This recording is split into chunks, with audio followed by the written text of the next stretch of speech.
¿Le ha pasado que desea leer un libro y la sinopsis o una reseña del mismo no bastan para decidirse? A mí me pasa constantemente, y por ello decidí comenzar este canal. En este canal no leo obras completas. Mi objetivo es que usted, como receptor, se haga a una idea del estilo de escritura y de historia que se manifiesta en cada obra literaria que leo. Así, lo que pretendo es dejar sembrada una semilla y usted decide si se anima o no a leer la obra completa. Obviamente quedan demasiados títulos por fuera. Solo leo los fragmentos de algunos de los libros que tengo a mano. Espero que disfrute este espacio y que le dé una luz para tomar una decisión de su próximo libro a leer. Hoy para ustedes, de Martín Caparrós, El hambre. Conocemos el hambre, estamos acostumbrados al hambre. Sentimos hambre 2 o 3 veces al día. No hay nada más frecuente, más constante en nuestras vidas que el hambre, y al mismo tiempo para muchos de nosotros, nada más lejano que el hambre verdadero. Para entenderlo, para contarlo, Martín Caparrós viajó por la India, Bangladesh, Nigeria, Kenia, Sudán, Madagascar, Argentina, Estados Unidos y España. Allí encontró a quienes por distintas razones, sequías, pobreza extrema, guerras, marginación, sufren hambre. El hambre está hecho de sus historias, y las historias de quienes trabajan en condiciones muy precarias para paliarlo, y las de quienes especulan con los alimentos y hambrean a tanta gente. El hambre intenta, sobre todo, descubrir los mecanismos que hacen que casi 1.000 millones de personas no coman lo que necesitan. ¿Un producto ineludible del orden mundial? ¿El fruto de la pereza y el retraso? ¿Negocios de unos pocos? ¿Un problema en vías de solución? ¿El fracaso de una civilización? El hambre es un libro incómodo y apasionado, una crónica que piensa, un ensayo que cuenta, un panfleto que denuncia el apremio de una vergüenza sostenida e imagina formas de terminar con ella. Martín Caparrós nació en Buenos Aires en 1957. Se licenció en Historia en París, vivió en Madrid y Nueva York. Dirigió revistas de libros y revistas de cocina, tradujo a Voltaire, a Shakespeare y a Quevedo. Recibió el Premio Planeta y el Premio Herralde de Novela, el Premio Internacional de Periodismo Rey de España, la beca Guggenheim. Plantó un limonero, tiene un hijo y ha publicado libros. Los últimos son la novela Comí y un pequeño tratado gastronómico, Entre dientes. La edición de la que hago la lectura de estos fragmentos es del año 2018, cuya primera edición fue en 2014 y la publicó Editorial Planeta. De este libro, anteriormente hice la lectura del fragmento que corresponde a la visita de Martín Caparrós a la ciudad de Calcuta y nos cuenta todas las miserias que pudo ver en ese lugar. En esta ocasión, deseo leer el fragmento correspondiente a Argentina, la basura. Espero lo disfruten.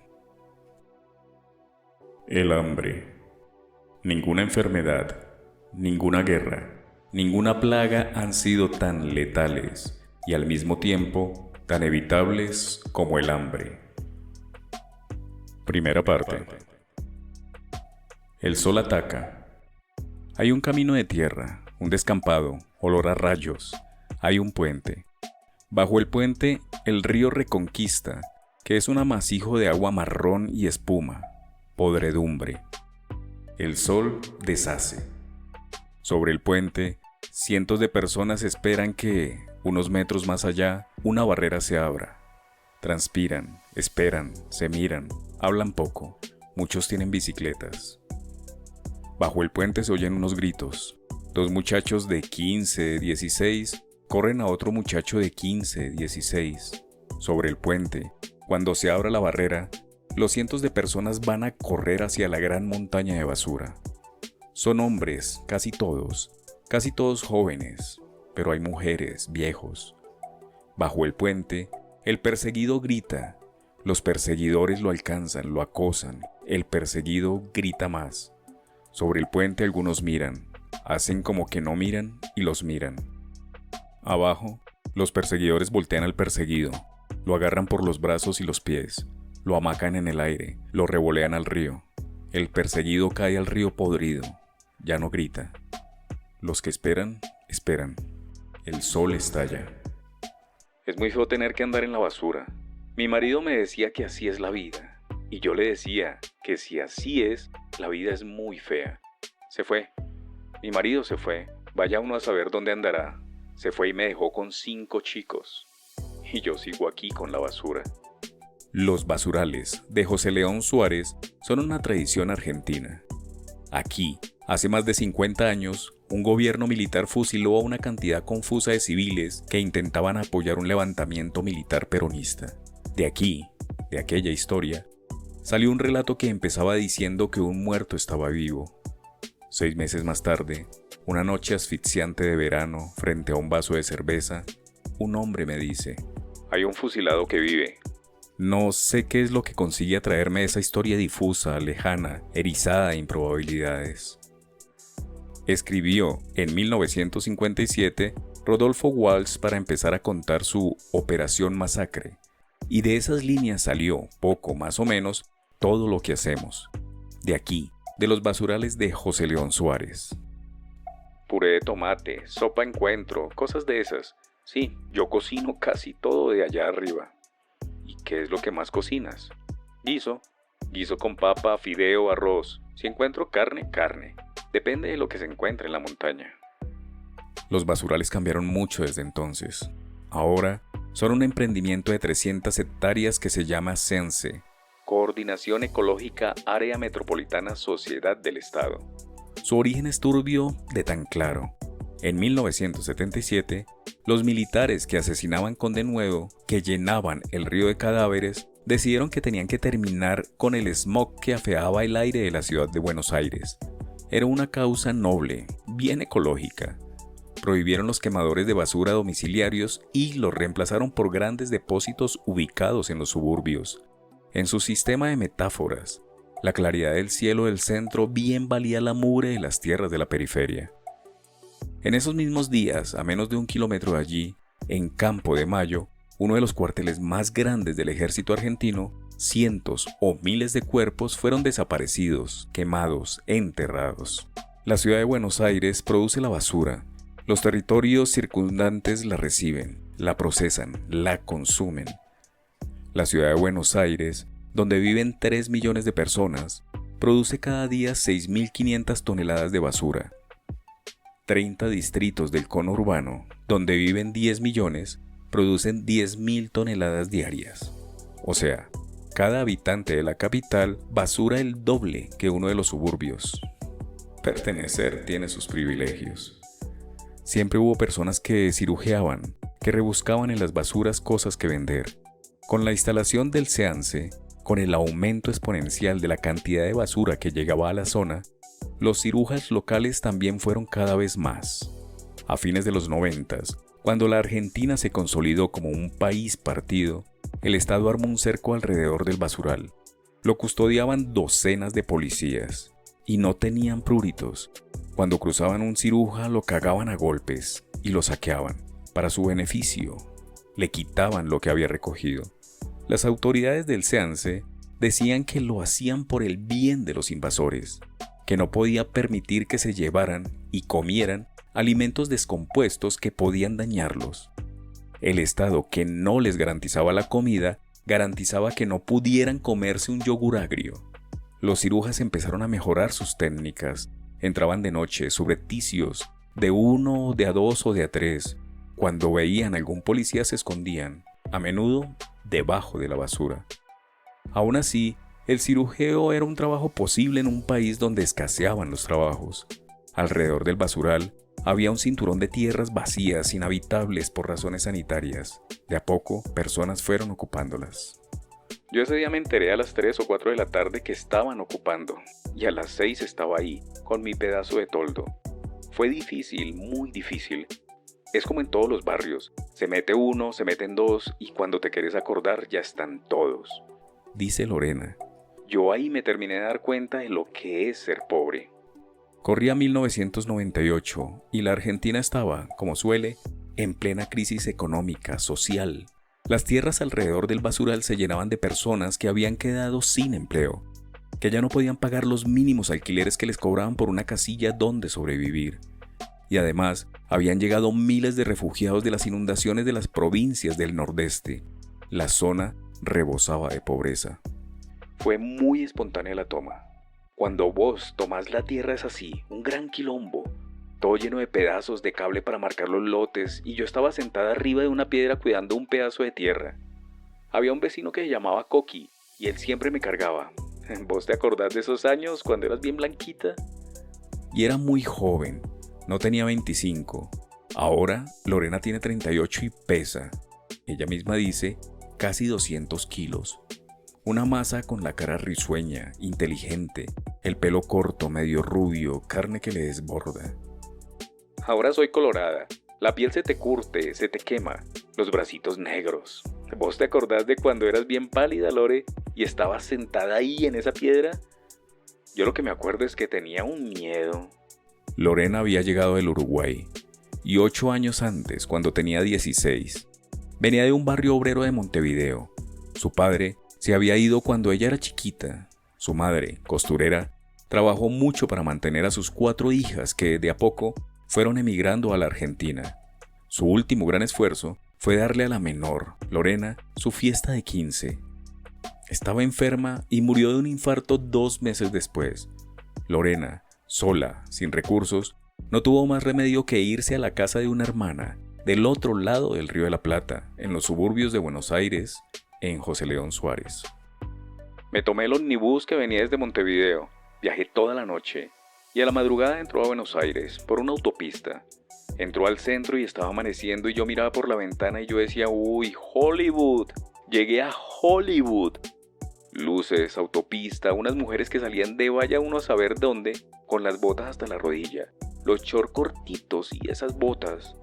Yo tenía tipo Janis Joplin, la pollera hindú, las trenzas, los huequitos de madera, y esas minas salían de la bailanta con botas y mini short. Yo miraba para afuera por la ventana y se me salían los ojos porque era demasiado. Autopista, bota y culo. Me explotaba el corazón y decía, ¿dónde estoy? ¿Qué es esto? ¿Dónde me metí? En José León Suárez tampoco entendía nada. Sus hermanas se inquietaron ante esa adolescente que les llegaba del pasado. Lorena no tenía papeles, no tenía educación, no sabía qué hacer con su vida. Empecé a trabajar en un choripán al paso de la estación del tren. El dueño me tocaba el culo y yo no quería decir nada y un día exploté y lo mandé al carajo y no fui más. Y ahí enseguida me enganché a cartonear. Acá en Suárez todos iban con los carros y bueno, empecé a drogarme mucho. Yo no sabía lo que era un faso. Y todo ese es un mundo de la pobreza, la miseria. Yo me quería matar. Y después me pasó algo muy lindo. Conocí al papá de mis hijos. Estuve muchos años, 16 años con el papá de mis hijos. Fue una linda historia. El muchacho se llamaba César. Trabajaba en una fábrica. Tenía una familia. Juntos armaron otra. 2 hijos biológicos y una hija adoptada. En esos días de 1998, vivía en un ranchito que alquilaban. A él lo habían echado de la fábrica y ya no sabían cómo pagarlo. Y además, Lorena siempre había querido tener algo propio, un pedazo de tierra. Pero esa tarde él no quería ir a ocupar. Ella le insistía. Yo ya estaba hinchada a las bolas, no daba más. Siempre hacía todo en regla. Todo bien y me seguía yendo mal, nunca tenía nada. Pero el flaco no quería quebrar la ley. Quería hacer todo por derecha. Y más, cuando vio lo que eran esas tierras, un basural medio inundado, todo lleno de mierda, de barro, las ratas de un tamaño. Fue la primera vez que nos separamos. Esa tarde, cada cual ocupaba lo que podía. Lorena lo recuerda con cariño. La gente se ayudaba. Vení por acá, métete a este lugar, dale, ¿qué necesitas? Al principio, cada uno se quedó con un lote de 30 por 30. Pronto vieron que así no alcanzaba para todos y decidieron cortarlos por la mitad, 30 por 15. Y entonces sí alcanzaba. Empezaron a delinear las calles, el espacio donde alguna vez estarían las veredas, semanas de trabajos, de entusiasmo y de conflictos. Había algunos que ocupaban para venderlos a los que llegaran más tarde, pero los vecinos se ocupaban de impedirlo. Cuando me enteraba de que alguno estaba por hacer negocio, llamaba a mis compañeros.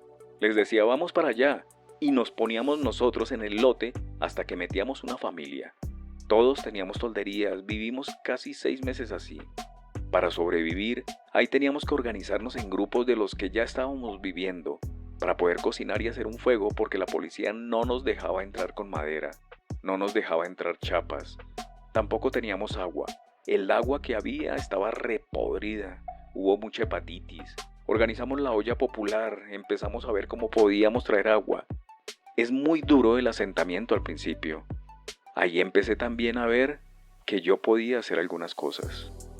Tiempo después, alguien se dio cuenta de que un barrio sin nombre no es un barrio. Lo discutieron en una asamblea de vecinos. Varios quisieron ponerle José Luis Cabezas, el nombre de un fotógrafo que un millonario menemista había mandado matar un año antes. Pero al final decidieron que lo llamarían 8 de mayo, porque ese era el día que por fin se habían atrevido, el día en que empezó. En los meses siguientes llegaron muchos miles más. Todas las tierras baldías, los basurales, los pantanos de los alrededores se fueron transformando en barrios. Con el tiempo, César aceptó ir a vivir al terreno ocupado y se reconcilió con Lorena. No tenían muchas fuentes de ingresos. Habían días en que no alcanzaba para comer todo lo necesario. Cartoneaban. Cartonear es un verbo nuevo en el idioma de los argentinos. No tiene más de 20 años. Es, en síntesis, la forma políticamente correcta, descafeinada, de llamar a los que viven de rebuscar en la basura ajena, los que suelen llamarse a sí mismos con la palabra antigua, cirujas. Lorena solía ir hasta un barrio elegante de la capital, Belgrano. Algunos de sus vecinos también hacían el viaje, entre ellos los padres de Noelia. Cuando Noelia tenía 5 o 6 años, hace mucho, venía a un centro comunitario que habíamos armado en el barrio. Yo hacía un taller con los chiquitos y me acuerdo que estábamos hablando de los sueños, de lo que soñaba cada uno, y Noelia hizo un dibujo medio raro. Yo no entendía nada del dibujo, le pedí que me explicara. «Este es un McDonald's, tía». Y le dije, «¿Ese es tu sueño?» «Sí, comer, pero adentro, ¿eh?» Y me marcaba adentro, porque la verdad es que comer de la bolsa de McDonald's, de la basura de McDonald's, estaba acostumbrada. Pero ella quería comer adentro. Dice Lorena que McDonald's era San McDonald's porque salía la hamburguesa más linda. Hasta hoy, el McDonald's es el que tira más limpio todo. Pero Noelia quería comer adentro. La mayoría de los vecinos del barrio 8 de Mayo, entonces hace unos 10 años, subían a cirugiar a la montaña. A ese lugar que todavía llaman la montaña. Juntas coraje. Si yo te digo negro, métete en ese montonazo de basura que hay ahí. ¿Vos te vas a animar? Yo te puedo asegurar que no. Vas a tener que hacer tripas corazón y te va a dar mucho asco y vas a vomitar y vas a decir que yo no puedo estar acá. El montón de basura tiene 5 o 6 metros de alto, 20 de base y es una verdadera porquería. Todo tipo de restos chorreantes, pegajosos, aquel olor a infierno. Pero si tenés mucha hambre vas a hacer lo que tengas que hacer. Y mala leche, y al final no te vas a dar cuenta. Es la necesidad. Lo único que nos moviliza para organizarnos, para pelear, para tener una tierra es cagarse de hambre. Lo necesito y lo hago. No somos muy conscientes, como no somos muy conscientes de trabajar acá. Porque si fuéramos muy conscientes, no estábamos acá. Acá es la planta cooperativa de procesamiento de basura que dirige Lorena, al pie de la montaña. Planta de procesamiento es un gran nombre. Eso es un galpón repleto de basura, montones de basura alrededor, varias docenas de hombres y mujeres separándola, preparándola para la venta. Son los que zafaron de subir cada día a la montaña. Los cirujas con trabajo fijo. La Argentina es un país donde todo puede institucionalizarse. El mundo actual es un mundo donde todo se puede. ¿Pero por qué? Si fueran muy conscientes, ¿qué harían? No sé, otra cosa. Nosotros ni pensamos cuánto vamos a tardar en morirnos trabajando acá. Es terrible porque la vida de todos los que trabajamos en el rubro de la basura, en todo lo que es el sector, estamos apestadísimos, negro. Estamos apestadísimos. Trabajamos con las ratas, mira las condiciones, pero vos tenés que solucionar el tema del Morphy hoy. Cuando hay hambre, no podés pararte a mirar esas cosas. Eso, me dice Lorena. Con la crisis de 2001 y el aumento de las ocupaciones y la falta de plata, la cantidad de cirujas se multiplicó de pronto, y su insistencia y su desesperación cuentan que la custodia del basural se volvió más violenta, que al tratar de entrar lo corrían a balazos. Entonces, los cirujas empezaron a asaltar los camiones que llegaban. La represión aumentó también y se extendió a los barrios cercanos. Había palos, tiros, muertos, heridos. La policía mejoró su metodología. A veces, los dejaban entrar y los agarraban cuando salían para sacarles lo que habían encontrado y venderlo después en las villas. Algunos policías, dicen todavía los cirujas, les cobraban por dejarlos entrar, en plata, en mercadería, en sexo. Hasta el 15 de marzo de 2004, esa noche, dos mellizos de 16 años, Federico y Diego Duarte, entraron, como muchas otras noches, a cirujear a la montaña. Cuando apareció la policía, se escondieron debajo de unos cartones de una pila de basura. Federico vio un camión que descargaba cataratas de mugre unos metros más allá, donde debía de estar su hermano. Cuando la policía se fue y pudo salir, lo buscó por todas partes. Al otro día, su hermana Alicia hizo la denuncia policial, pero no le hicieron mucho caso. 2 días después, cuando un fiscal ordenó que lo rastrearan, ya era tarde. El cuerpo de Diego Duarte nunca apareció, y el caso se transformó en un escándalo que los diarios nacionales retomaron. En protesta, el camino del Buen Aire, que atraviesa los terrenos del Seance, fue cortado por organizaciones piqueteras. Unos días más tarde, cientos de cirujas incendiaron galpones del predio. Al final la empresa negoció. Acordaron que cada día, durante 1 hora, hacia las 5 de la tarde, los cirujas podrían entrar en la montaña. Era un modo de sancionar, de hacer institucional lo que hasta entonces había sido clandestino y marginal. Que miles de argentinos revolvieran esa basura para buscar comida.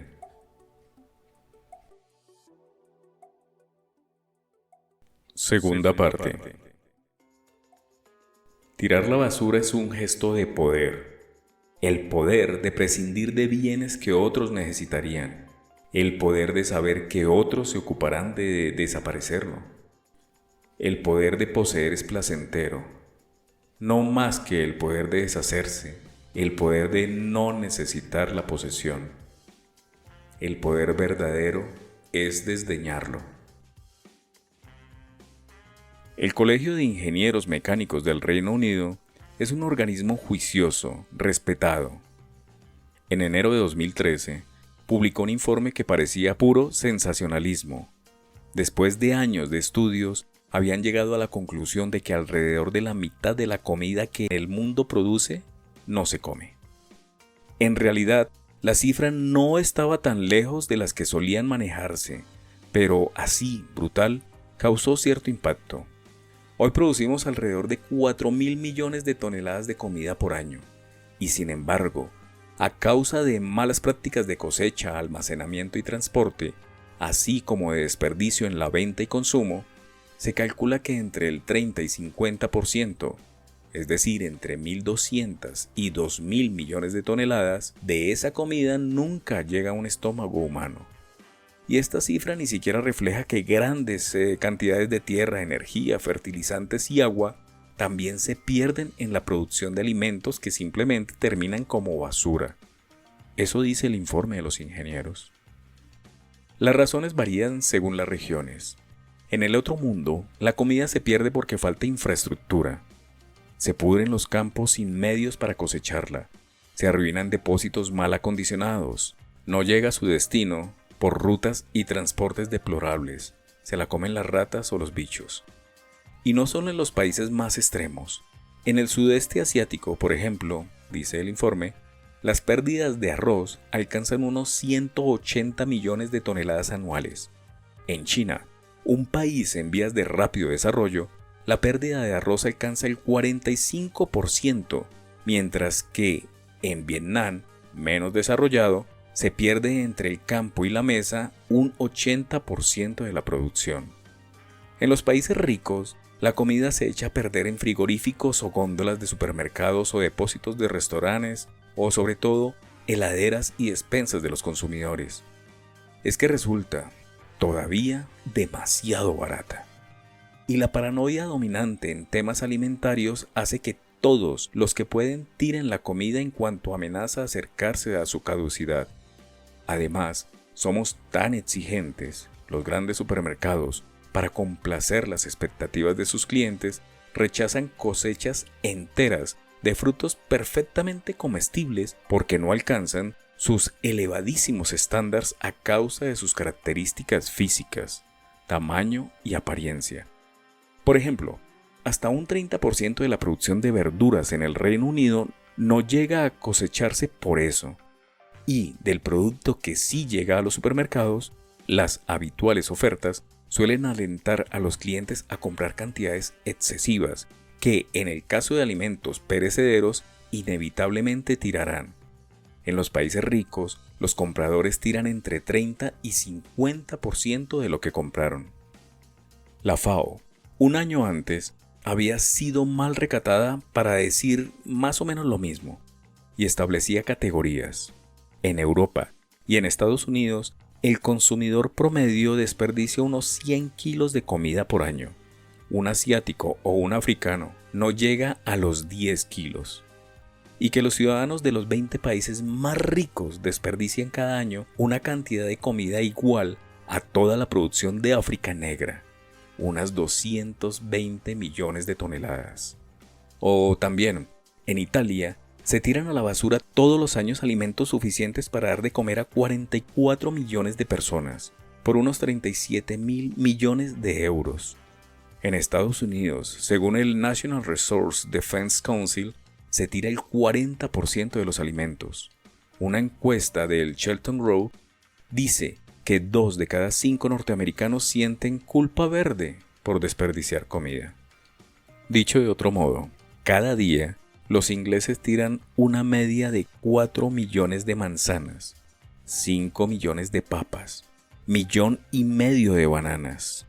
Cada día los ingleses tiran una media de 4 millones de manzanas, 5 millones de papas, 1,5 millones de bananas.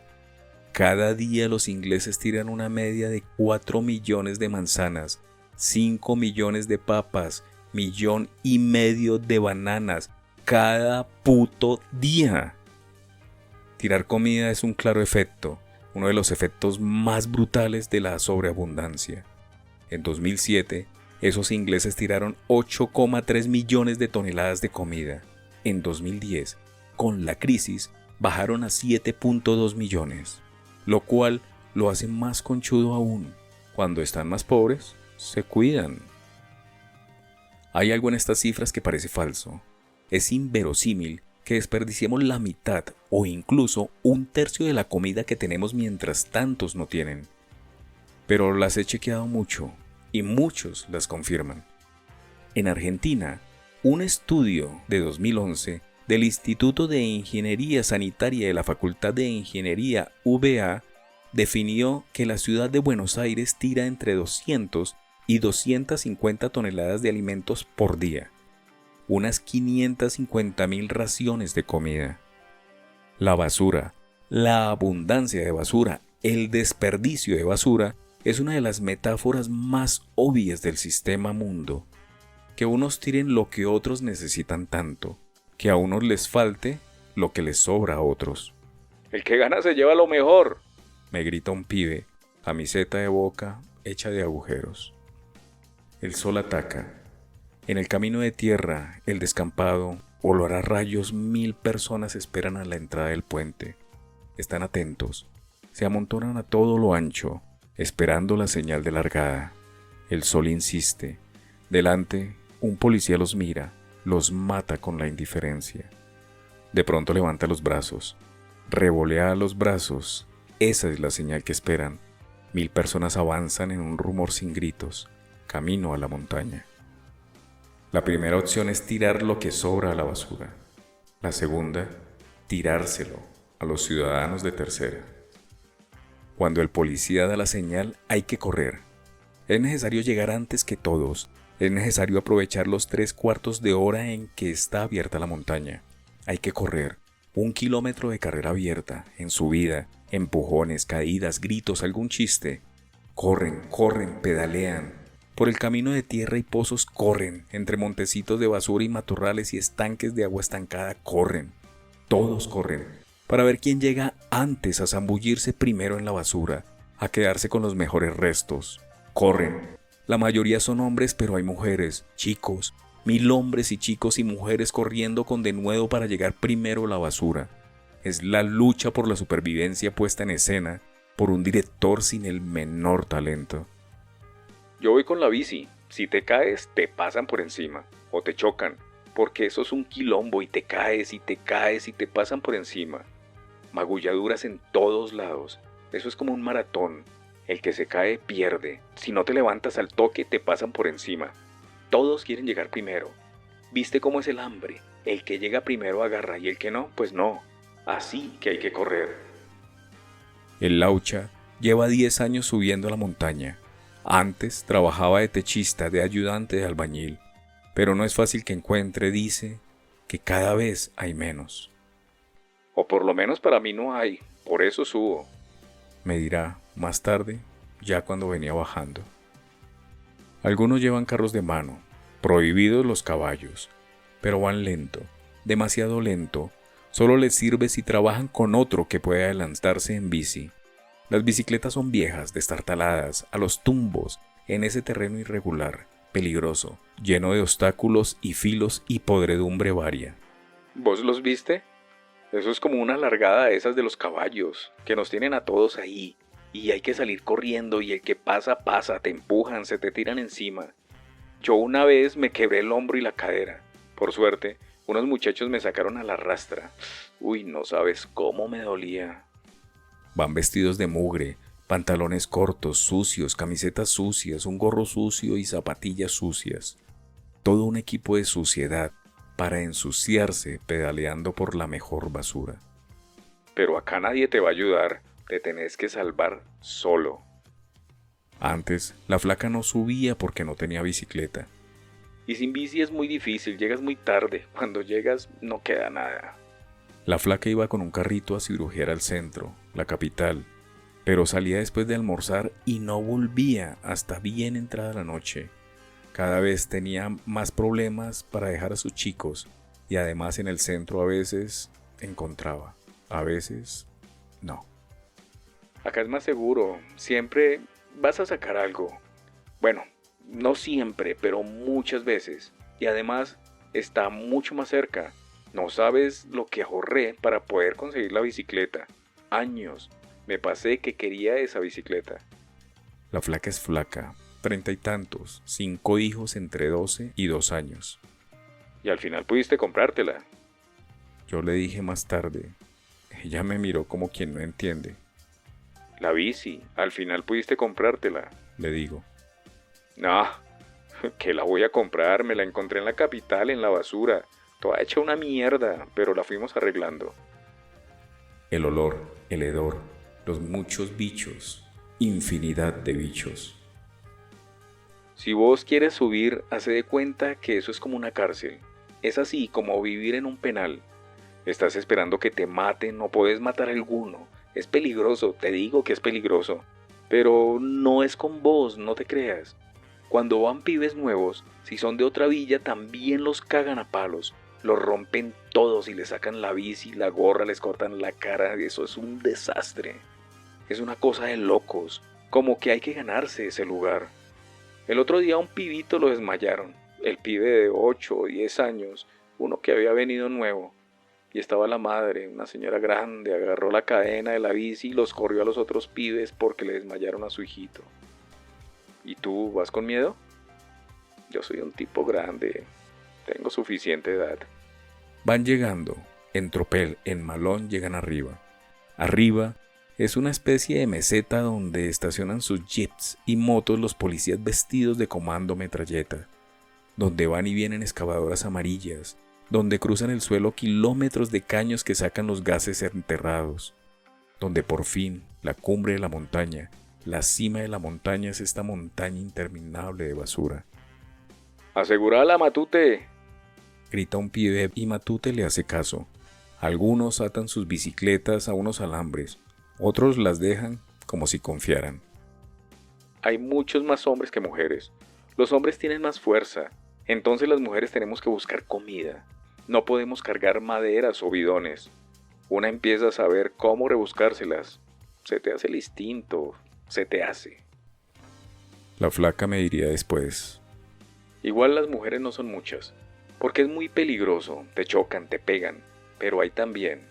Algunas van con criaturas, pero eso les puede hacer mal, el olor, la mugre, todo eso.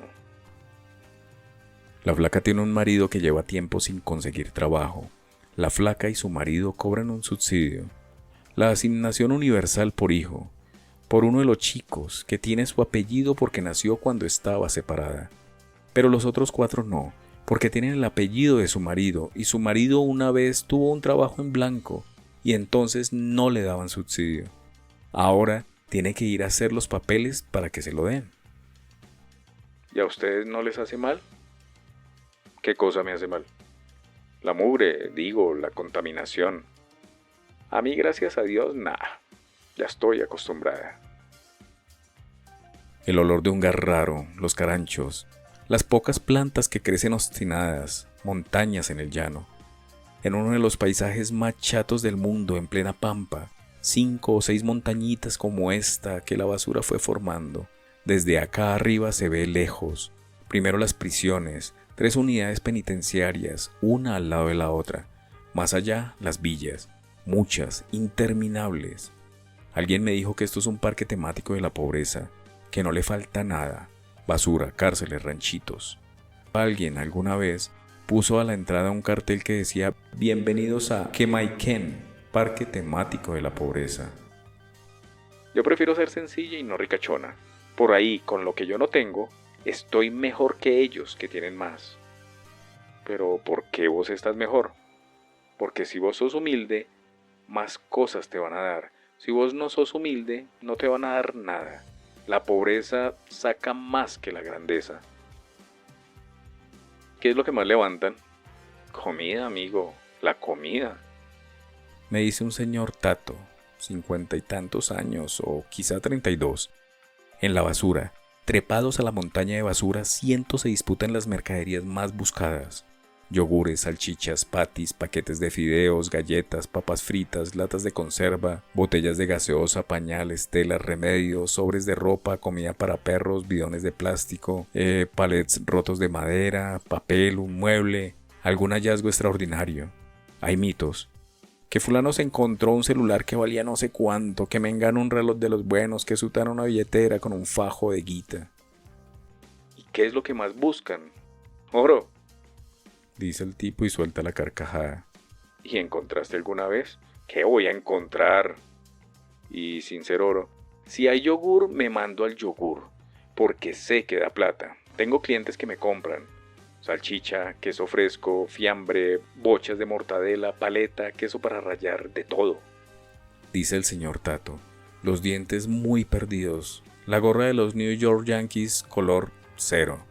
El señor Tato se detiene en las marcas, discrimina las marcas. De todo, ese yogur Actimel que tiran los packs enteros, o esos chicles Belden que los agarramos y los volvemos a empaquetar, no sabes cómo quedan. O esos paquetes de papas fritas preparadas que tiran los de McDonald's, las tiran embolsadas, congeladas, esa es buena.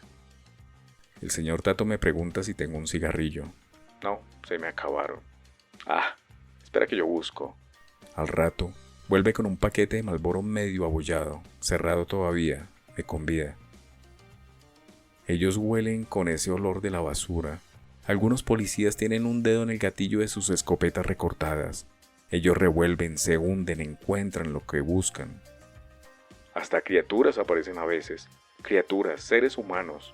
Cuando van los ganchos de 3 dientes que enganchan la basura así para destrozarla, más de una vez ha aparecido un cuerpo. No una vez, no una vez, mucho más. A mí no me tocó, pero muchos lo vieron. Cajones de muertos también tiran. Si te pones a buscar te encontrás el equipo completo. Si te quieres morir, te morís fácil. Me dice un hombre gordo, la panza que le asoma por debajo de la camiseta corta, el pantalón a media pierna, las zapatillas en jirones. ¿Alguna vez pensaste cómo serán las casas de los que tiran todo esto? ¿Para qué vas a pensar? Mejor no pensar, jefe. Algunos van llegando tarde. Revuelven lo que otros revolvieron. Un hombre viejo, encorvado. Su bolsa de arpillera me sonríe. Una sonrisa desdentada. A estos pendejos se les escapan muchas cosas. Dice como quien sabe, con la bolsa vacía. En la montaña de basura las personas, cientos de personas enchastradas, chapoteando, hurgando, urdiéndose la cabeza.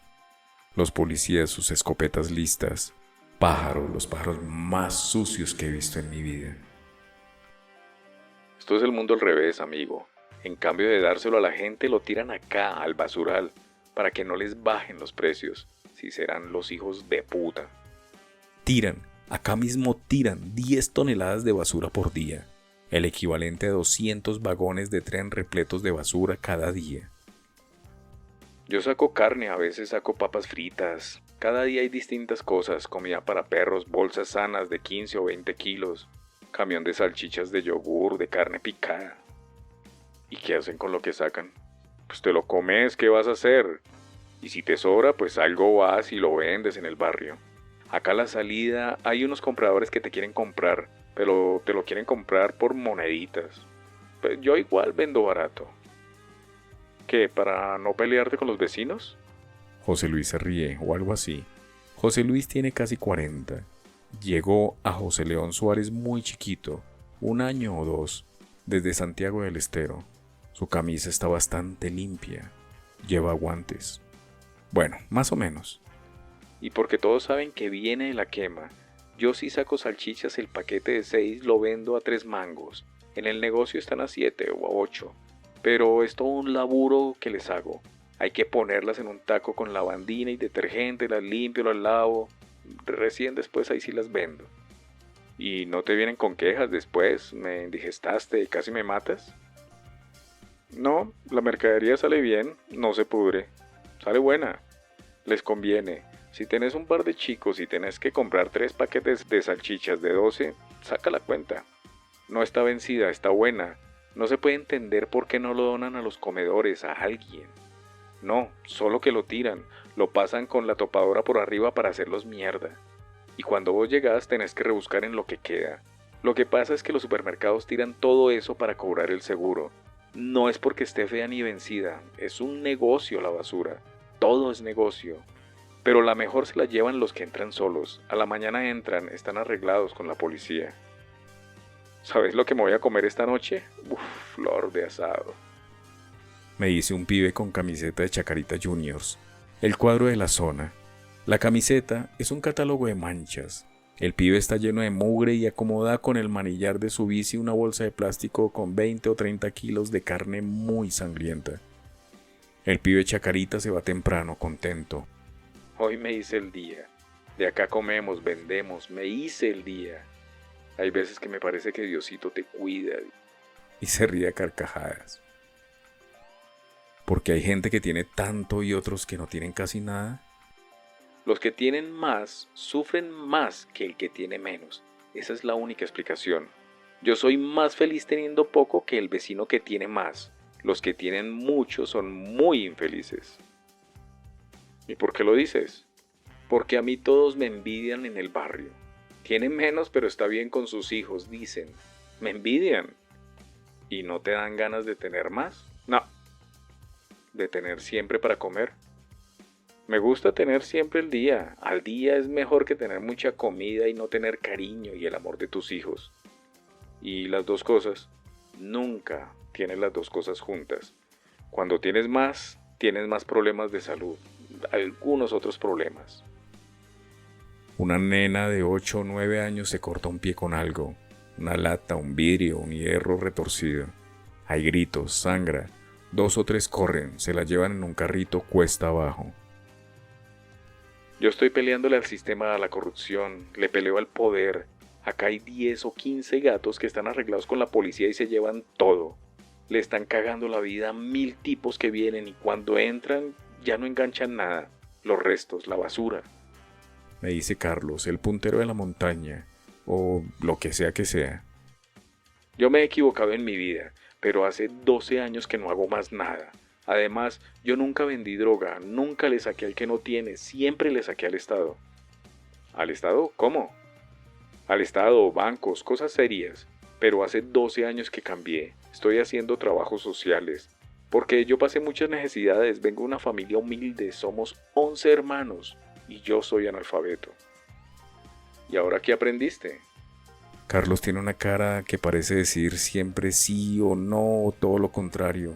Una cara que nunca sabe. El pelo muy corto, los rasgos flacos tallados a golpes, los labios finos apretados, un par de cicatrices, los tatuajes discretos. Una moto importante. Me dice que es analfabeto con orgullo, como quien dice mira de dónde salí y mira dónde estoy. Y que acababa de comprar una ambulancia para que la gente de su barrio pueda ir al hospital de urgencia, que la va a entregar este sábado a la noche con el corso de la zona. Y que hace unos años compró otra, pero que el intendente de San Martín, por celos, se la quitó.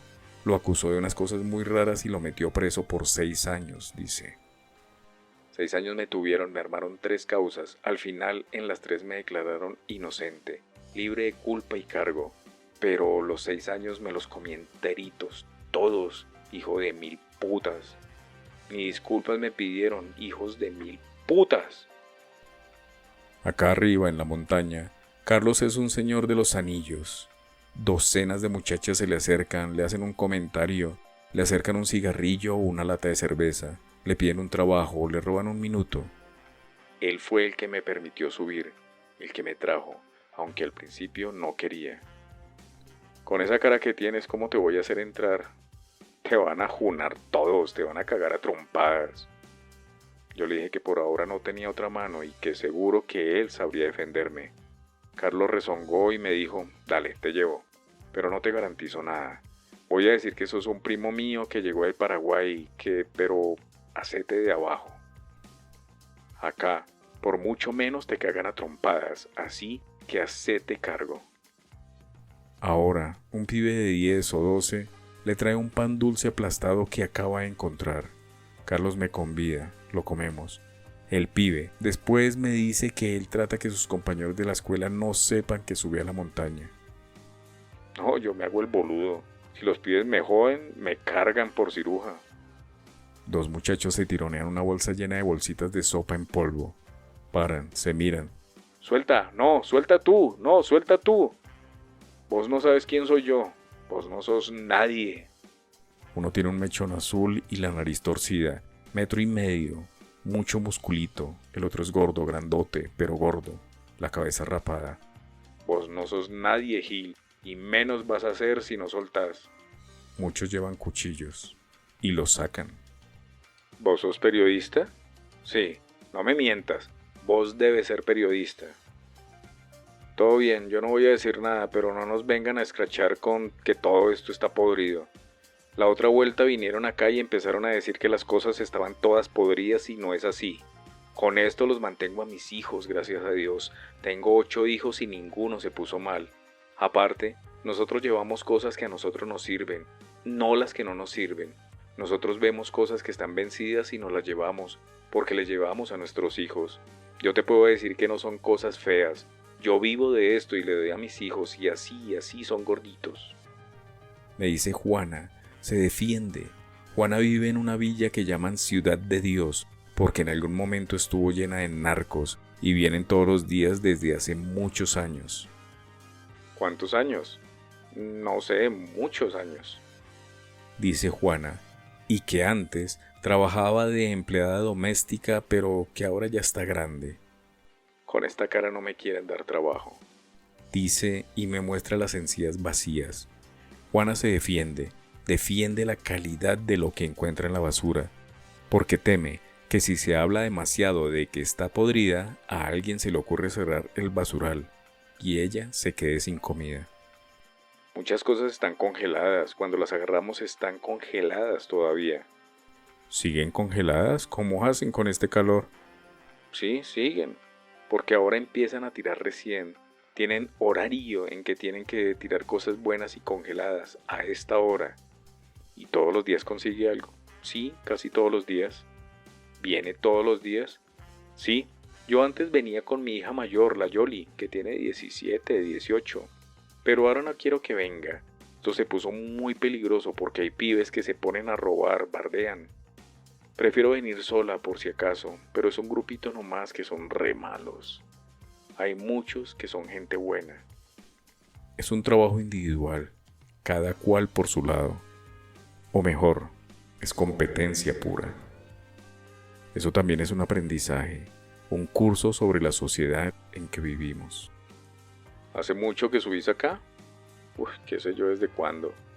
Cuando era chiquito empecé a venir acá.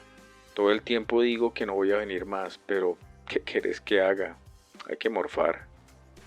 Dice uno que hace mucho que dejó de ser chiquito. Hay muchos pelotudos que nos miran mal a nosotros por hacer esto.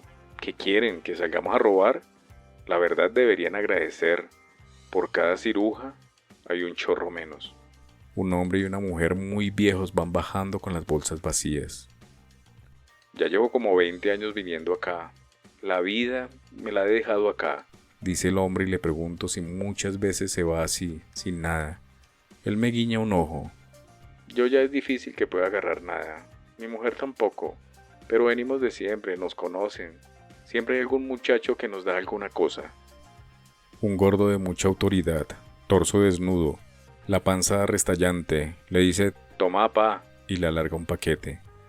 Los cientos van saliendo, las ropas enchastradas de un barro gris que no existe en la naturaleza, la cara, las manos enchastradas de ese barro. ¿Y luqueaste algo? Comida para los pollos, boludo. Dice un muchacho, las piernas muy flaquitas. Festival de tatuajes, carga una bolsa llena de maíz en grano.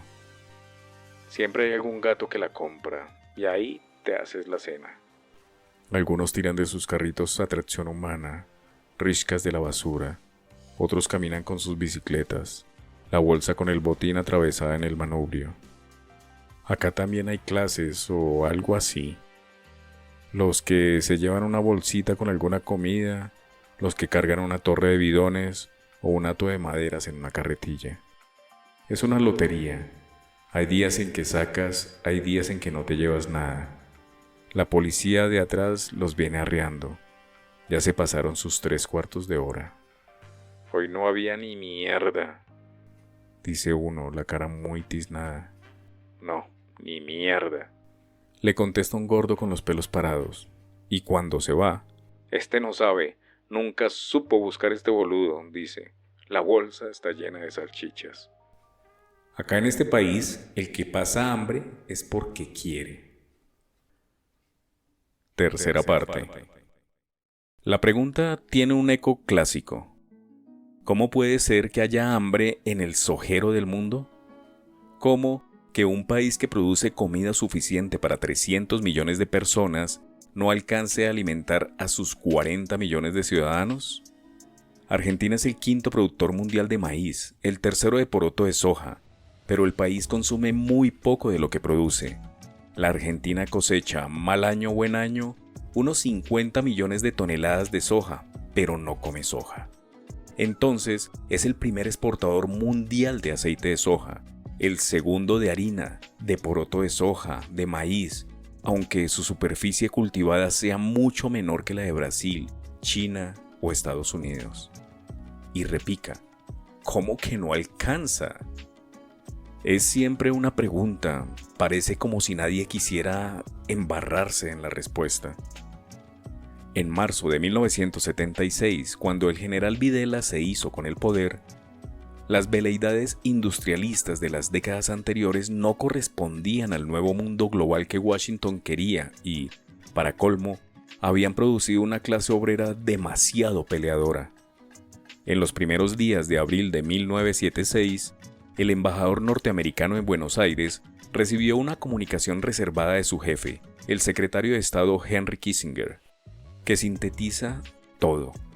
Le ordenó que presionara para que el proyecto económico de la Junta Militar pusiera el énfasis en la disminución de la participación estatal en la economía, la promoción de la exportación, la atención al relegado sector agrícola y una actitud positiva hacia la inversión extranjera.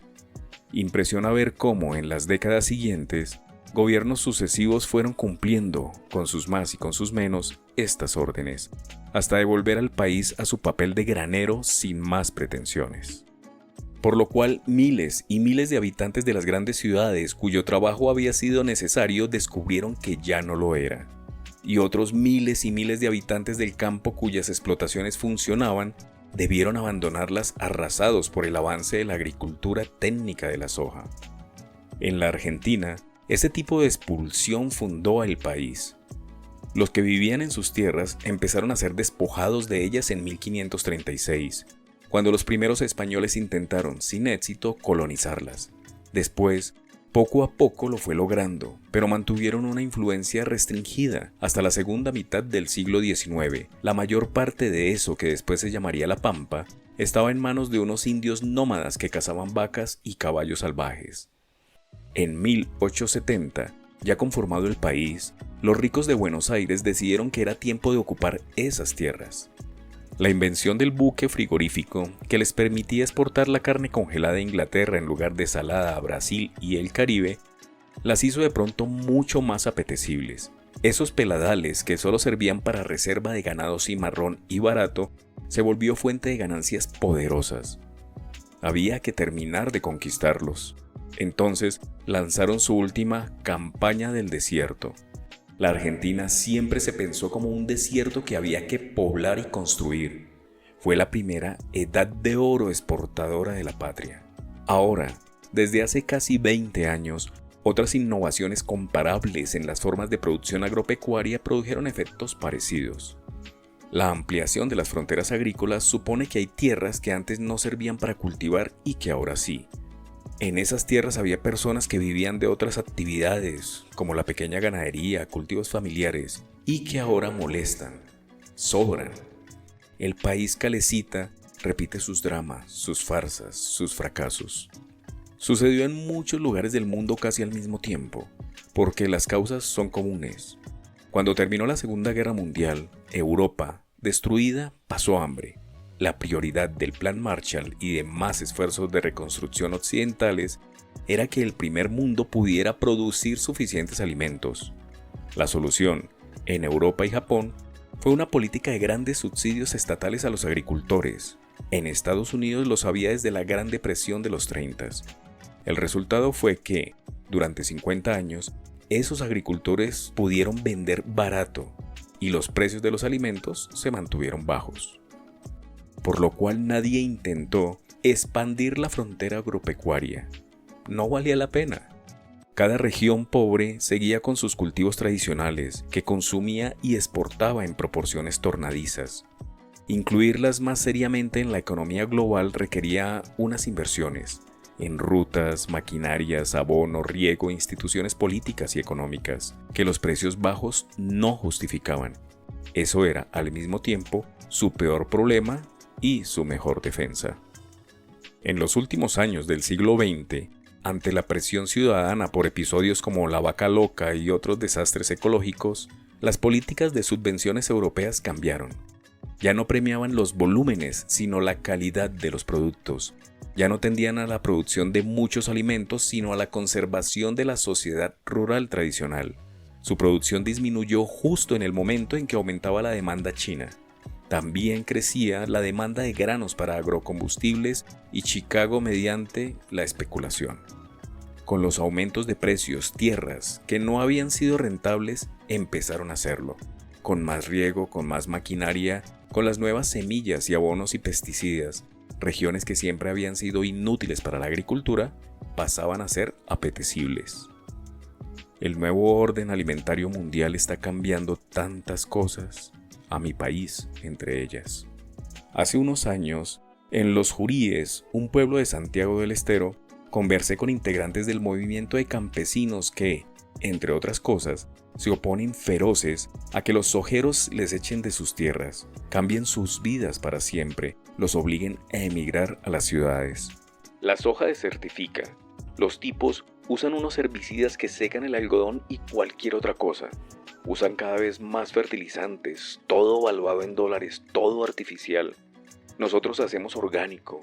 Y además, la soja hay que hacerla en grandes extensiones, con máquinas de siembra directa. Hay que pagarlas al toque.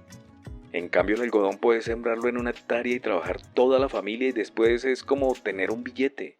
Vas con tu bolsa de 20 kilos de algodón al almacén y te compras la comida que necesitas. Para la soja hay que tener capital y mucho terreno. Es para productores grandes y medianos. Es la que más degrada la tierra, se lleva toda la riqueza en pocos años. El algodón lo puedes sembrar 1000 años y todo estará bien. Pero gracias a Dios, los superbochos no han podido inventar una forma mecánica que pueda cosechar todo el algodón. Solo el 30 o el 50%, pero así queda la necesidad de la mano de obra. A nosotros nos va la vida en eso. Mientras sigamos plantando algo, vamos a seguir existiendo. Después, vamos a empezar a desaparecer de a uno, de a montones. En serio te digo, si esto sigue así, se van a acabar los campesinos, los pequeños productores.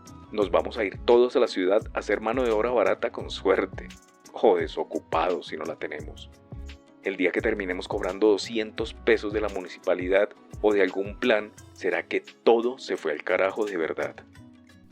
Mientras tanto, sus tierras se han vuelto más y más codiciadas, sus pretendientes más y más violentos. En los últimos años, varios campesinos de la zona murieron asesinados por los guardias de los nuevos ojeros. Rodolfo González Arzat contó 2 casos recientes. Cristian Ferreira murió desangrado un 16 de noviembre después de recibir un tiro de escopeta. Vivía en la comunidad de San Antonio, a 2 horas y media de distancia de la ciudad de Monte Quemado, por un camino de tierra lunar. Tenía 23 años, quedó a un día de llegar a los 24. Y hacía rato, junto a otras familias, defendía las tierras que las comunidades campesinas ocupaban hace mucho más de 20 años. Cristian Ferreira fue asesinado, según investiga la justicia, por encargo. Lo mató un vecino contratado por un empresario. Un vecino que trabajaba para un empresario. Un vecino que, como es habitual en comunidades tan pequeñas, lo conocía bien, hasta tenían un lazo familiar. Miguel Galván murió el 10 de octubre, lo degollaron y, de prepo, ya muerto, le clavaron otra puñalada que le destrozó el hígado. El asesino llevaba un arma con 2 balas gatilladas que no salieron. Lo mataron en Salta, a pocos metros de Santiago del Estero, en el paraje del Símbol. Miguel Galván se había criado en el Símbol, a unas 2 horas de la ciudad chaqueña de Tacopozo, por un camino de tierra lunar. En el monte no hay fronteras, apenas árboles bajos, animales, polvo y familias que producen alimentos y que viven entre la austeridad y las carencias. Pero a la zona se la conoce regionalmente como la Triple Frontera. Miguel Galván vivía en Mendoza. Había vuelto a su tierra para el entierro de su madre 3 meses atrás. Y se había quedado allí, a pesar de que su familia lo extrañaba y que él también, para ayudar a sus 2 hermanos, que peleaban con otro campesino y otro vecino del lugar contratado por ese hombre de negocios para despojarlos de sus tierras. El vecino, como suele ocurrir en estos casos, se había criado con él. Estos campesinos santiagueños y casi todo el resto llegaron a esos campos hace 100 o 200 o 400 años para reemplazar a los indios que entonces se expulsaba. Se mezclaron, por supuesto, pero su cultura, mayormente hispana, reemplazó a la indígena. Entonces, el que se oponía a la civilización y que, por lo tanto, había que echar en nombre del progreso era el indio, el salvaje. Ahora, curiosamente, los expulsados son aquellos que entonces ocuparon su lugar. El primitivo, el salvaje, se define cada vez por su rechazo a globalizarse, a adaptarse a la economía del mundo, a integrarse a la modernidad de turno. Y sobre todo, porque esa modernidad no consigue hacerlo rentable para ella. Me había parecido entonces que era lógico y razonable que quisieran conservar sus costumbres, sus tradiciones, su forma de vida, que no quisieran caer en la bajeza de una casilla villera, que parecía su única alternativa a esas costumbres. Pero también es probable que su eficacia como productores sea mucho menor de la de un campo de soja bien sembrado. Entonces, frente a ese primer reflejo de defender su derecho a seguir viviendo como viven, preguntas: si hubiéramos pensado siempre así, ¿no seguiríamos viviendo en magníficas cavernas con fogatas y macanas y bisontes?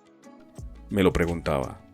Después encontré un pasaje en un libro francés, Le Fin Pourquoi, donde un señor Denis Clerc decía que en los países del sur, para que todos coman, es preciso que todos tengan un trabajo, aun si eso va en detrimento de la eficacia global. Una sociedad menos eficaz puede ser menos pobre que una sociedad más eficaz. Piensa en dos países. En uno, las herramientas y las técnicas de producción modernas permiten que el 10% de la población produzca 1 millón. El 90% restante sobrevive más o menos bien de las migajas que le reparte el Estado. En el otro país, herramientas arcaicas solo permiten producir 500.000, pero esas herramientas son usadas por todos y requieren el trabajo y la colaboración de todos. Les dan a todos de qué comer y vivir, pobres pero decentes. ¿Cuál de los dos países es más pobre? Temo que mi respuesta no coincida con la suya. Que si para que los habitantes de un país coman hay que garantizarles trabajos penosos en un sistema de producción primitivo, ineficiente, algo falla. Que si la búsqueda no incluye la hipótesis política, la forma de producir mucho y repartirlo, falla aún más. Argentina se convirtió en uno de los grandes focos agrarios del mundo, solo que su producción está dirigida al mercado global y más específicamente a los peces y a los chanchos chinos. Soja sin elaboración, sin casi valor agregado. Lo grueso de esos 50 millones de toneladas se usa para alimentar animales que a su vez alimentan a la nueva clase media china. La mariposa aletea sin parar. Es imposible registrar todos los matices de un sistema integrado. Es más que interesante buscar algunos. En México, como en Guatemala, el precio del maíz es un asunto serio, la base de la alimentación de buena parte de su gente. El problema es que, desde el acuerdo de libre comercio con Estados Unidos, el maíz americano, brutalmente subvencionado, empezó a quedarse con el mercado mexicano y dejó sin trabajo a millones de agricultores. 10 años después del inicio de NAFTA, un bushel de maíz americano se vendía a $1,74, pero producirlo costaba $2,66. La diferencia estaba en los subsidios para las máquinas, fertilizantes, créditos, transporte que sus productores recibían. Producir maíz en México ya no era rentable, así que muchos se pasaron a la marihuana. En 2008, las tierras marihuaneras superaron por primera vez a las maiceras. 9 millones de hectáreas de cannabis, un tercio del total mexicano, contra 8,2 de hectáreas de maíz. Pero en esos años, el maíz americano aumentó su precio, entre otras razones, porque cada vez más se usa para hacer agrocombustible. Por eso hubo revueltas por la suba del precio de las tortillas. Entonces, la política y la economía mexicana se complicaron. Sus gobiernos autorizaron gastos extraordinarios para subvencionar la importación y produjeron más demanda y el precio aumentó más. Entonces, muchos granjeros americanos dejaron de cultivar soja y se pasaron al maíz, más rentable. Entonces, los sojeros argentinos ganaron más mercado. Por el NAFTA, hay tantos narcos en México. Por la crisis de las tortillas mexicanas, hay más plata en los shopping de Buenos Aires y Rosario, Argentina. El resultado de esas olas sucesivas de expulsión se acumulaba en las villas del Gran Buenos Aires. Son los que ahora, allí, en el sojero del mundo, consiguen tener hambre. Mientras millones de argentinos medramos por el mercado global, nos hacemos los boludos, no queremos verlo. Nuestra prosperidad le cuesta carísima a millones y millones de personas. La Argentina salió de su peor crisis gracias al aumento del precio de los granos. Por estos precios hay millones. En África, en la India, en todo el otro mundo, millones que se mueren de hambre. No digo que lo hagamos a propósito. No, por favor. Nosotros pasábamos por ahí cuando los chinos decidieron empezar a comer, y las leyes del mercado hicieron que los precios subieran, y las leyes del mercado hicieron que todos esos no pudieran comprar más comida, y se murieran. Pero a mí, ¿por qué me miran? Yo hago mi trabajo, yo defiendo lo mío y trato de venderlo lo más caro posible, porque así son las leyes del mercado. Y yo justo estaba ahí. ¿Yo qué culpa tengo? Es cierto. Supongamos que sea cierto, pero es bueno tenerlo presente. Cada centavo gastado en punteros y gobernadores, y trembalas y prebendas varias, cada Hilux nueva reluciente, cada día de joda en la Punta del Este, cada departamento a estrenar en la costanera rosarina, son posibles porque aumenta la demanda de granos, los precios suben, los más pobres de Níger o Sudán ya no podrán pagarlos, no comen y se mueren, o matan o solamente agonizan lo más largo que pueden. La plata de nuestra prosperidad es plata muy sangrienta. No es agradable reconocer que la paga del hambre de millones no debería resultarnos tan cómodo, tan fácil, tan barato. Y menos aún si se tiene en cuenta que hay tantos, aquí mismo, que también la sufren. Cuarta parte. O sea que esto ahora te parece el paraíso. María me había preguntado por mi trabajo. Yo le conté sobre este libro. Le dije que había estado en la India, en África, en vaya a saber dónde, y ella dijo: Claro, entonces, esto para vos debe ser el paraíso. María es petiza, la cara redonda y agradable, la panza a carbohidrato, una remera vieja a rayas verdinegras, calzas negras, las chancletas de plástico. María, poco menos de 40 años, ya tuvo 7 hijos. El mayor cumplió 21, la más chiquita, 2 añitos. Y sí, al lado de esos lugares donde estuviste, esto es el paraíso. Yo he visto en la tele cómo están ahí, en esos lugares, que no sé para qué los veo porque después me quedo llorando como loca. Mi marido se enoja, me dice que no entiendo para qué mierda quiero mirar esa porquería si me voy a poner así. Pero yo los veo, no sé, y después uno se queja. De repente vos ves otras cosas y te das cuenta de que acá la pasamos difícil, sí, pero no es tan terrible, no hay de esas hambrunas. A mediados de los años 20 de aquel siglo, Macedonio Fernández, que existió pese a Borges, decía que la Municipalidad de Buenos Aires debía pagar a un señor horrible, un auténtico esperpento, que paseara por la calle Florida para que los demás, al verlo, se dijeran: bueno, al fin y al cabo, yo no estoy tan mal. El suelo de baldosas desparejas, paredes sin revoque, un perro negro flaco se despereza como si nada le importara. 3 chicos flacos patean una pelota como si nada les importara más. 4 mujeres gordas charlan como si nada más les importara. Les importa. Están esperando que les llegue el turno de llenar las cacerolas vacías que lleven en la mano. El comedor 8 de Mayo está en el centro del barrio 8 de Mayo, en una esquina, frente al almacén de Kiko. El comedor son 2 cuartos muy grandes que los vecinos fueron construyendo con esfuerzo, con materiales que consiguieron aquí y allá, con su propio trabajo. En uno de los cuartos están los chicos, el perro, las mujeres. En ese cuarto, al fondo, hay un fresco pintado por manos levemente torpes, blanco y negro con unos pocos toques de color. En el fresco, personas revuelven montañas de basura. En un rincón, un hombre sonriente con los brazos abiertos muestra su botín. Se ve una vaca, pescados, botellas, latas, bolsas y más bolsas, un televisor. Más acá, un hombre de pelo largo tiene la cara triste, las comisuras de la boca alargadas hacia abajo. Es porque encontró muy poco, ¿no lo ve? Se va a volver sin nada. Me explica una de las mujeres.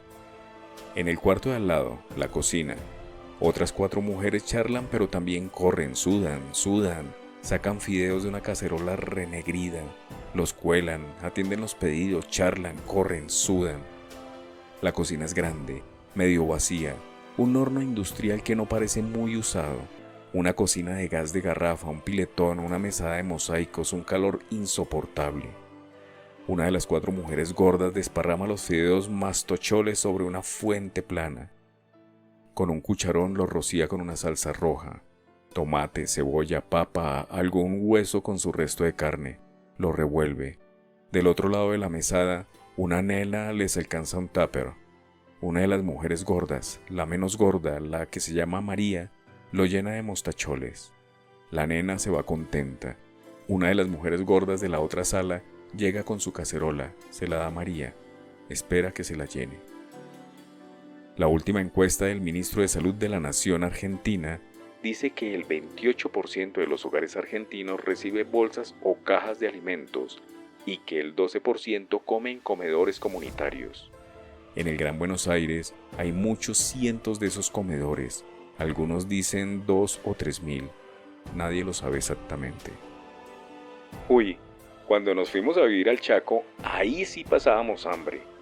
Era desesperante, no entraba nada, nos teníamos que ir a dormir con un mate cocido, ni para galletas había, ni para pan, nos vinimos corriendo. ¿Y acá nunca más aguantaron hambre?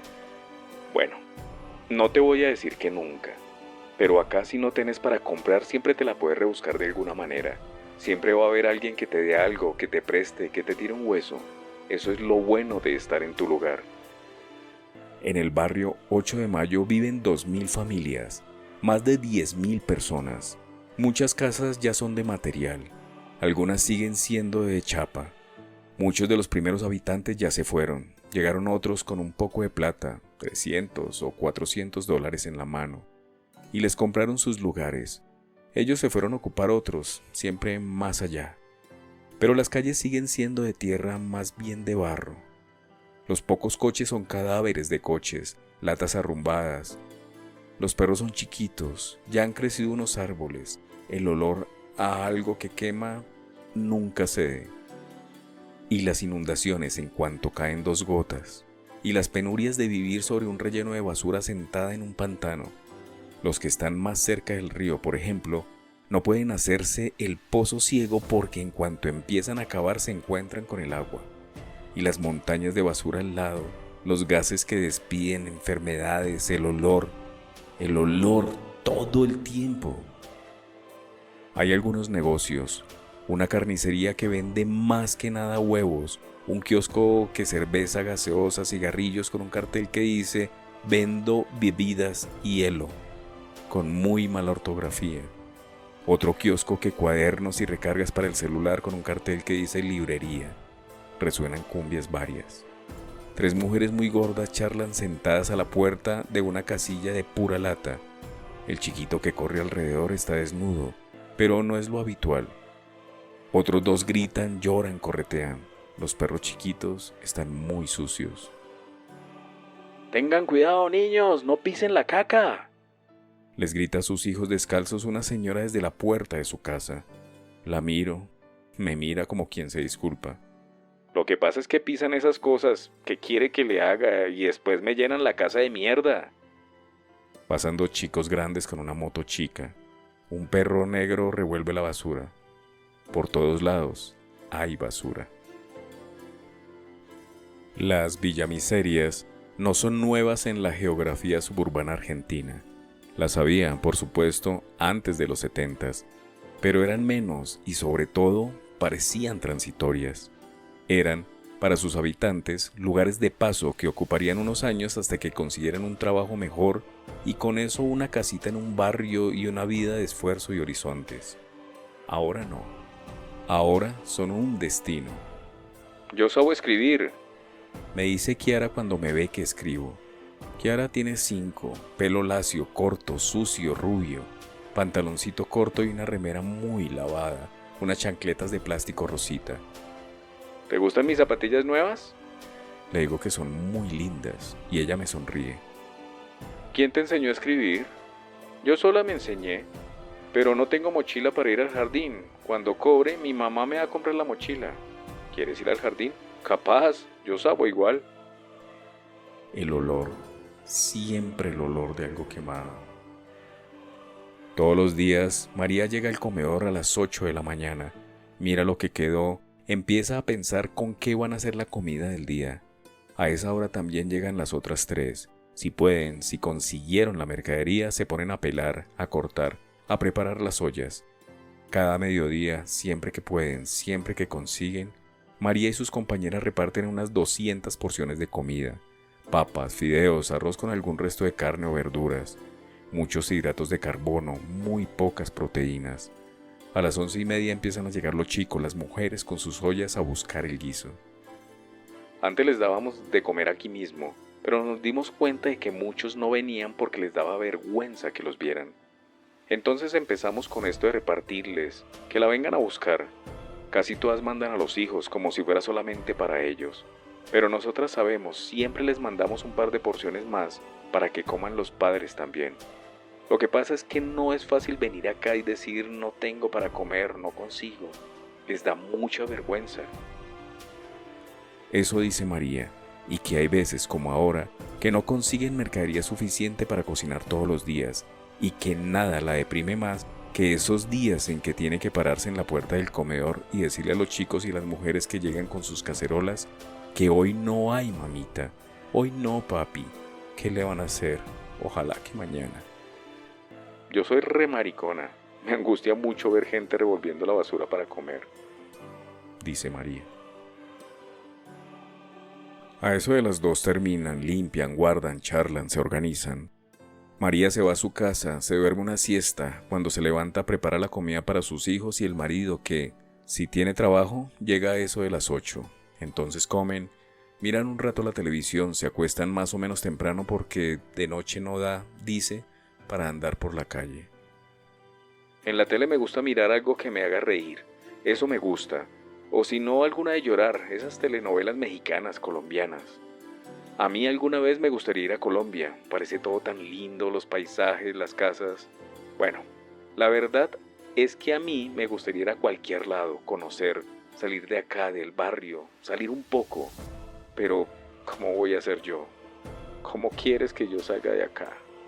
Me dice María que los chicos no le dejan tiempo porque tiene que estarles encima todo el tiempo. Cada segundo encima para que no se tuerzan, que no se me pierdan en el camino. Así que la verdad que conoce muy poco, dice. Yo conozco muy poco. Lori es flaquita, ya cuarentona, muy pocos dientes, 5 hijos.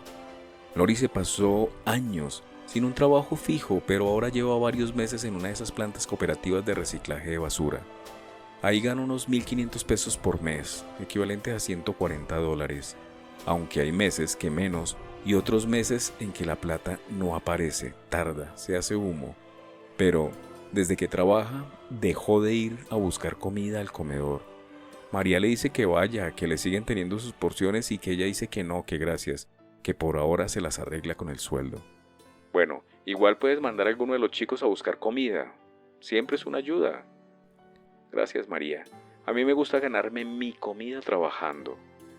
María dice que hay días en que viene con toda la ilusión y otros que se deprime, que le parece que nunca van a poder salir de eso, que siempre rascando el fondo de la olla. Sí, me deprime, pero más me deprime cuando nos afanan. ¿Cómo nos van a robar acá en el comedor? Hace 1 mes y medio, dice, alguien les robó todas las cacerolas, los instrumentos con los que cocinaban para los vecinos. La verdad, hay que ser un poco raro para robársenos las cacerolas, ¿no cree? ¿Dices raro? Bueno, raro, hijo de puta, digo. Y hace 2 semanas le robaron un tanque de agua, un tanque de 1.000 litros que mide 2 metros y pesa vaya a saber cuánto. Una noche, del techo del comedor, le robaron ese tanque. María dice que esas cosas sí la desaniman. Yo le digo que me parece un ejemplo horrible de eso que ahora llaman la falta de códigos, el sálvese quien pueda, el todos contra todos, la ruptura de esas redes sociales que supieron conseguir algunas cosas. Bueno, eso es lo que estamos tratando de recuperar acá, con todo esto, pero sabemos que la cosa es muy dura.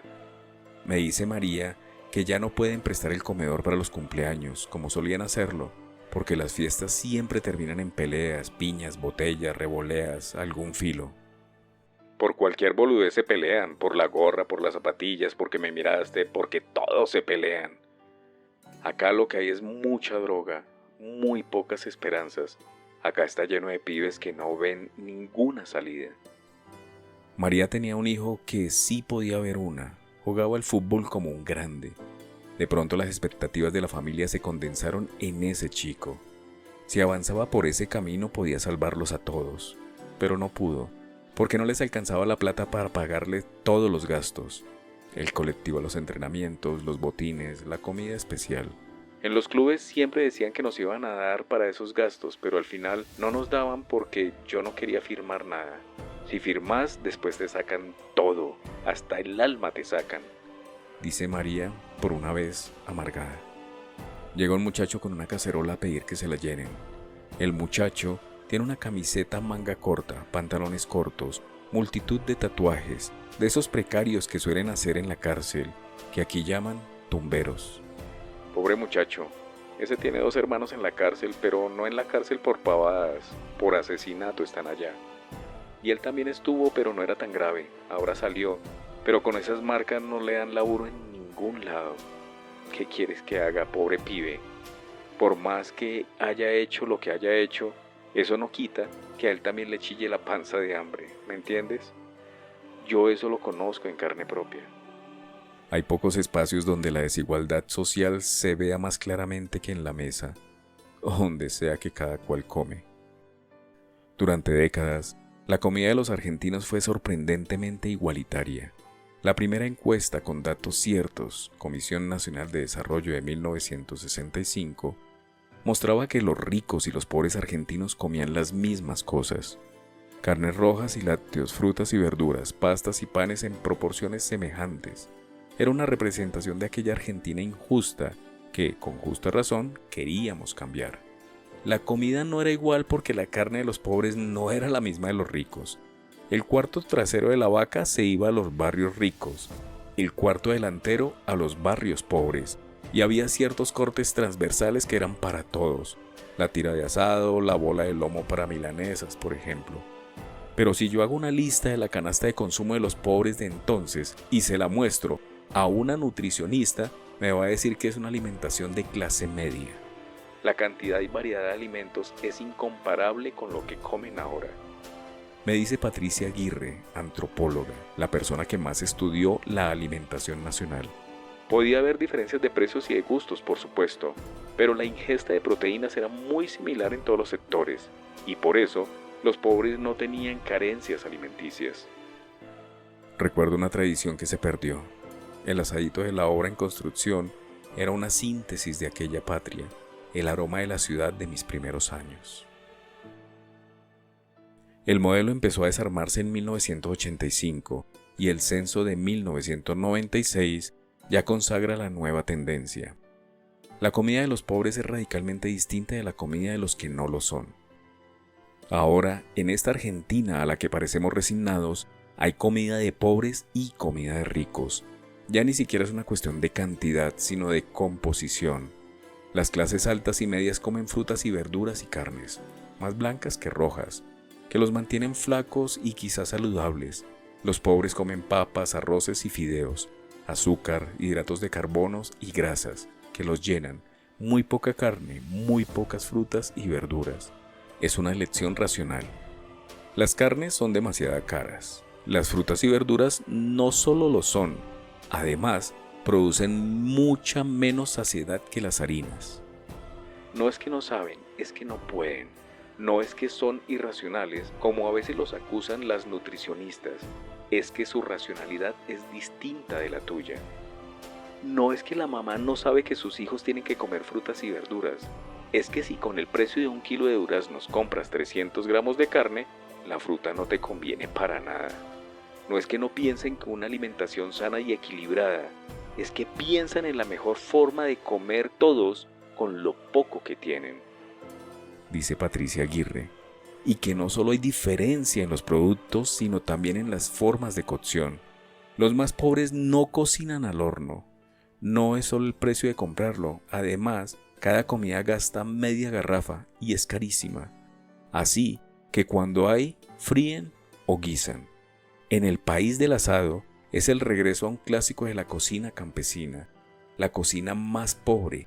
El guiso es la forma de combinar restos, de aprovechar ingredientes baratos, de hacer rendir el fuego, de permitir que la cocinera se ocupe de otros asuntos mientras tanto. Me acuerdo de una señora de un barrio popular. Estábamos conversando mientras ella cocinaba un guiso de lentejas y llegó el hijo de la escuela con 4 amiguitos. ¿Se pueden quedar a comer, mamá? Sí, nene, se pueden quedar. ¿Y qué hay para comer? Entonces la señora agarró la pava y empezó a echar agua en su guiso. Sopa de lentejas, le dijo. En la habitación única Apenas dividida por cortinas donde se desarrolla la vida, la cocina ocupa un lugar central, y en ella los fritos, los guisos y sopas son las comidas más frecuentes porque son funcionales en la atención de tareas hogareñas e hijos. Guisos y sopas tienen otra ventaja, se acompañan. Se moja el jugo y se termina la comida limpiando el plato con pan, producto cuyo consumo crece a medida que caen los ingresos. Este acompañamiento es fundamental para dar volumen a la ingesta, para quedar saciados. Eso escribió Aguirre hace unos años. María me dice que una vez tuvo que ir hasta La Plata para hacer unos trámites y veía todo ese campo, que nunca había imaginado que hubiera tanto campo. Yo veía todo el campo que había y pensé que será toda esa gente que tiene plata, el gobierno. Todos esos no se dan cuenta de que hay tantos que necesitamos que no tenemos ni dónde vivir y ellos se guardan todo. Todo siempre lo guardan para ellos. Tanto lugar que hay. ¿Y por qué lo hacen? Por egoístas, para tener poder, para tener siempre más que el otro. Deben pensar eso, no sé, yo me imagino que deben pensar eso.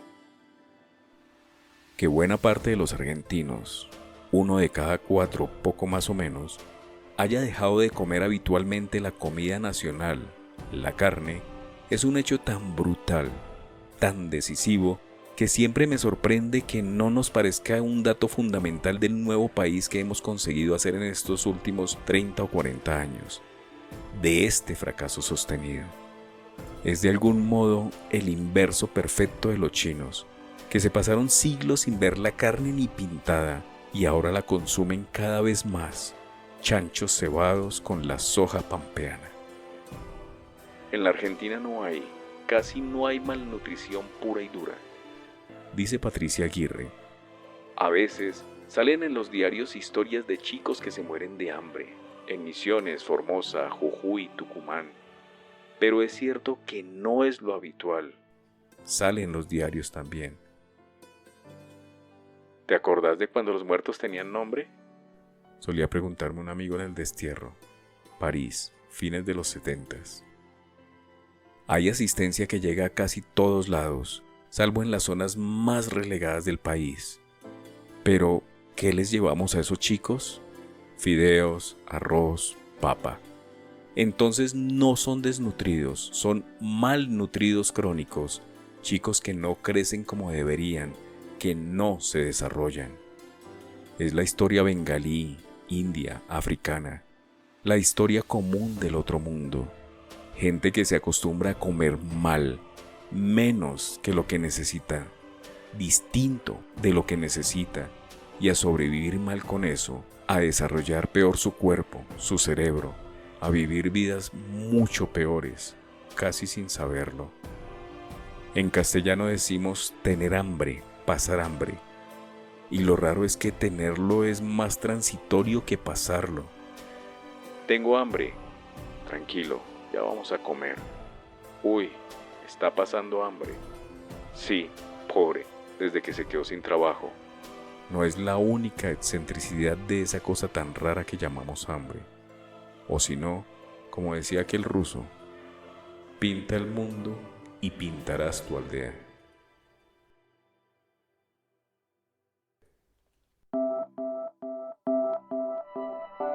Si usted se toma el trabajo de leer este libro, si usted se entusiasma y lo lee en, digamos, 8 horas, en ese lapso se habrán muerto de hambre unas 8.000 personas. Son muchas 8.000 personas. Si usted no se toma ese trabajo, esas personas se habrán muerto igual, pero usted tendrá la suerte de no haberse enterado. O sea que probablemente usted prefiera no leer este libro. Yo creo que haría lo mismo. Es mejor, en general, no saber quiénes son, ni cómo, ni por qué. Pero en este caso, si usted llegó hasta aquí y escuchó este breve párrafo en medio minuto, sepa que en ese tiempo solo se murieron de hambre entre 8 y 10 personas en el mundo. Puede respirar aliviado. Con esto termino la lectura de este capítulo de este libro que es tan denso, tan brutal, tan fuerte, escrito ya hoy hace más de 10 años, dudo mucho que muchas cosas hayan cambiado. Próximamente intentaré leer el capítulo correspondiente al hambre en Estados Unidos. Después de que lo leí quedé sorprendido, porque realmente uno no llega a imaginarse que en Estados Unidos se puedan pasar situaciones como las que nos narra Martín Caparrós.